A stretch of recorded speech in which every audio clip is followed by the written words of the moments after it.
ప్రకాశం జిల్లాలో సాగుకు అనువైన నూతన శనగ రకాల వంగడాలను నంద్యాల శనగ పరిశోధనా కేంద్రం రైతుల పొలాల్లో ప్రయోగాత్మకంగా సాగు చేయిస్తోంది. ఈ వంగడాలు సాధారణ రకాల కన్నా ఏ మేరకు లాభదాయం అన్న విషయాలు తెలుసుకునేందుకు ఆచార్యరంగ విశ్వవిద్యాలయం ఉపకులపతి దామోదర్ నాయుడు, ఇతర శాస్త్రవేత్తలు, అధికారులు క్షేత్ర పరిశీలన జరిపారు. రైతుల అభిప్రాయాలను అడిగి తెలుసుకున్నారు. ప్రకాశం జిల్లాలో ఈ ఏడాది దాదాపు 1,00,000 ఎకరాలకు పైగా శనగ, తెల్లశనగ పంట వేశారు.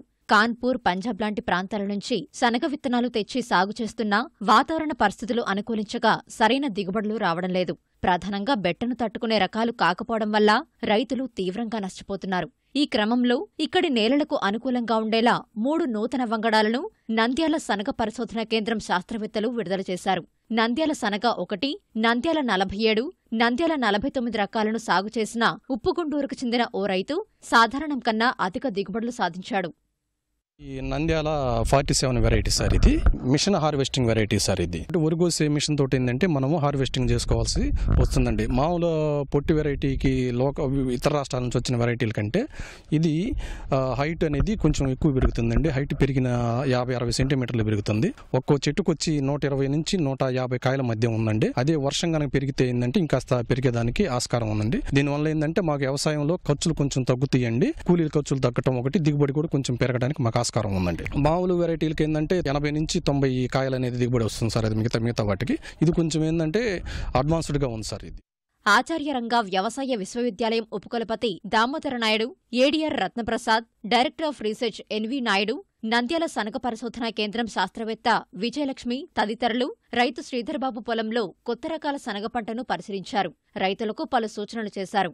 అంట్లో మా రకాల కొన్ని NBG3 ఒకటి ఉంది, 47, 49, తర్వాత 417, 399 అది ఈ రకాలు కొన్ని ఇవ్వడం జరిగిందండి. వీటిలో రైతుల దగ్గర నుంచి మనకు వచ్చే సమాచారం ఏంటంటే ఇవన్నీ కూడా జేజీ లెవెల్ కన్నా బాగున్నాయని చెప్తున్నారండి. ముఖ్యంగా కొన్ని తెగుళ్లు, డ్రై రూట్ ఆట్ కానివ్వండి, విల్ట్ కానీ ఈ రకాలకు తట్టుకునే విధంగా ఉన్నాయని చెప్పి చెప్పడం జరిగింది రైతులు. అందువల్ల ఈ పరిశోధనలు ఉన్నాయి కాబట్టి టెస్టింగ్స్ అయిపోయిన తర్వాత ఏవైతే రకాలు బాగున్నాయి వాటిని కూడా మనం కొన్నిటికి రిలీజ్ చేయడం జరిగింది. ఇంకా కొన్ని రిలీజ్ చేసేదానికి మన ప్రయత్నాలు జరుగుతూ ఉన్నాయి. అందులో రైతులు చెప్పేది ఏంటంటే ప్రస్తుతం ఏంటంటే వాళ్ళకి ముఖ్యమైన సమస్య ఏంటంటే వరి కోతల సమస్య. అందుకని దాన్ని దృష్టిలో పెట్టుకుని కూడా మేము కొన్ని రకాలు తయారు చేసి రైతులకు ఇవ్వడం జరిగింది. అందులో 47 అనేది కొద్దిగా స్ట్రైట్ పోయే రకం అండి. ఆ రకం కాబట్టి అది మన కోతకి రైతులు దాదాపు 2,000 రూపాయలు పైన ఖర్చు పెడుతున్నారు. అందులో దాన్ని దృష్టిలో పెట్టుకుని మా శాస్త్రవేత్తలు కొన్ని రకాలు తయారు చేశారు. అందులో ఈ 47 అనేది బాగుందని చెప్పి రైతులు కూడా చెప్తున్నారు.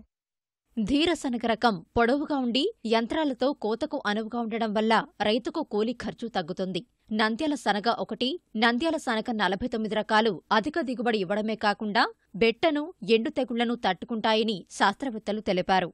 ఉప్పుగుంటూరులో ప్రాంతీయ వ్యవసాయ పరిశోధన స్థానం నంద్యాల నుంచి తయారు చేసిన 3 వంగడాలను రైతుల పొలంలో టెస్టింగ్కి ఇచ్చామండి. ఇవి విడుదలైన రకాలే. ఇక్కడ 3 రకాలు నంద్యాల శనగ 1 అని అధిక దిగుబడిని ఇస్తుంది, ఎండు తెగులను తట్టుకుంటుంది, బెట్టను కూడా కొంతవరకు తట్టుకుంటుంది. తర్వాత నంద్యాల శనగ 47 ధీర అనే పేరుతో విడుదలైంది. అది పొడవుగా పెరిగి మెషిన్ తో కట్ చేయడానికి అనువైన రకము. ఇంకొకటి నంద్యాల శనగ 49, అది అధిక దిగుబడిని ఇస్తుంది, ఎండు తెగులను తట్టుకుంటుంది. తర్వాత గింజలు కూడా చాలా అట్రాక్టివ్ గా ఉంటాయి. కాకపోతే ఈ ప్రాంతానికి అవి అనువైనవా కాదా అని టెస్ట్ చేయడం కోసం ఇక్కడ రైతులను ఎంపిక చేసుకుని ప్రకాశం జిల్లాలో 10 మంది రైతులకు ఇచ్చాము.